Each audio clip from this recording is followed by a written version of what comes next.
But we want to talk a little bit about your book, The Intolerance of Tolerance. If you don't have it, it's available in the bookstore, and I encourage you to get it and read it. A very important book. What prompted you to write it? What was it that, authors are driven by certain moments where they say, I've got to write this? At Trinity, all the faculty members are responsible for a small group of students in what we call our spiritual formation groups. And there have been 2 or 3 books that I've written that began as brief series of talks and so on that I first prepared on an informal basis for my own students. These are the students, in fact, as faculty we pair up. I do it with Scott Manich. And they're the ones that we're going to have in our home the first. They're the ones I take out on Saturday for hikes. They're the ones that I'm pastorally responsible for and so on.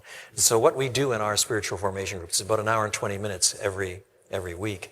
It varies enormously. Sometimes we talk about things like filing systems, and sometimes it's talking about hot topics, homosexuality, and so on. And often cultural things that somehow get skipped over in the curriculum somewhere, but is worth working at. So that was part of the impetus, and part of it was the recognition increasingly. I've been doing university missions for 35 years, is that the tone on campus was changing. And with this constant appeal for tolerance, the appeal for tolerance had become so much of a drumbeat that if you didn't agree with people who were pushing that form of tolerance, you were not tolerated. And then you begin to explore the subject more fully, and others have written on the subject as well. And you find UN documents and educational documents that are saying we tolerate everything except intolerance, which is a bit troubling. We tolerate everything except intolerance, so that if you don't agree with our view of tolerance, then we won't tolerate you whatsoever. And then it becomes a highly selective kind of thing. Some things you tolerate and some things you don't tolerate. And amongst the things that are least tolerated is confessional Christianity. So that in the name of tolerance, there is a kind of bigotry that is becoming pretty strong in the nation.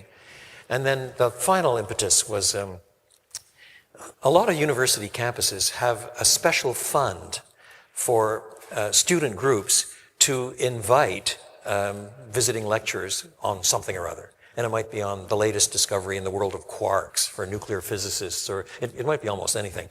But some Christian groups have figured out that they can tap into those funds and bring people like me onto campus. And it can't be direct evangelism. You're giving a public lecture in the name of the university. But 3 or 4 times I've done that, once at the University of Maine and once at the University of North Carolina and so on. Places that are not in any sense Christian institutions. And I've chosen as the topic to see how it would fly, then the intolerance of tolerance. So I had a couple of dry runs. And in each case, if you give a talk on quarks, you're lucky if you get 6 people out.